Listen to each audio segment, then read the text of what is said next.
Pokiaľ sa škola rozhodne prejsť na slovné alebo kombinované hodnotenie, mala by s tými prípravami začať minimálne jeden školský rok vopred. Nedá sa to urobiť tak, že v máji sa príjme rozhodnutie, v júni sa povie učiteľom, od septembra ideme slovne hodnotiť.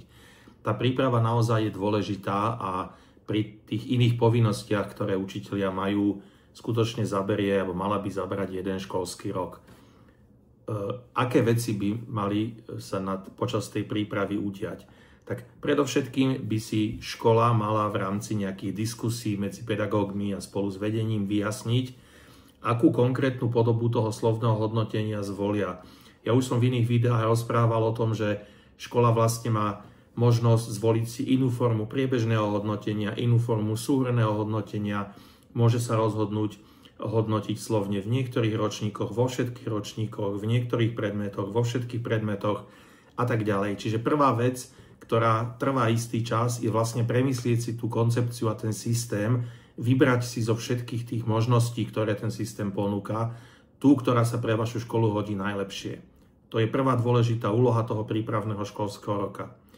Druhá dôležitá úloha je zaškolenie učiteľov. Na prvý pohľad sa môže zdať, veď čo, aký problém, tak učiteľ napíše 3-4 vety žiakovi o tom, čo si myslí o jeho výkone. Toto by bola veľmi zjednodušená predstava slovného hodnotenia. Tí učitelia sa musia naučiť, o čom v tom slovnom hodnotení majú písať a o čom tam nemajú písať alebo hovoriť. A zároveň, akou formou to majú vyjadrovať, lebo treba pri formulovaní slovného hodnotenia dodržiavať isté pravidlá, aby to slovné hodnotenie bolo tomu žiakovi zrozumiteľné, aby pre neho bolo užitočné, aby ho nejakým spôsobom nefrustrovalo a tak ďalej.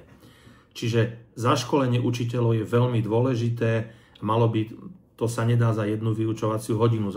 Pod zaškolením učiteľov ja si predstavujem mnoho hodín prípravy, najlepšie s nejakým skúseným lektorom alebo s učiteľmi zo škôl, ktoré už majú so slovným hodnotením bohaté skúsenosti.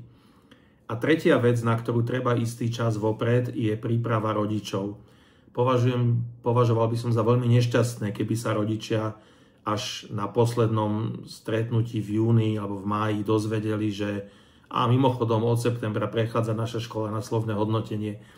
To je vec, ktorú tí rodičia musia tiež trochu ako keby spracovať niektorí, takže je vhodné informovať ich o tom s dostatočným predstihom, podrobne, vysvetliť im, ako to bude vyzerať, ukázať im nejaké príklady slovných hodnotení, naznačiť im, ako čítať to slovné hodnotenie a zároveň si aj nechať priestor na nejaké diskusie a polemiky s tými rodičmi, aby keď to v septembri nabehne, aby už tie trecie plochy boli proste odstránené.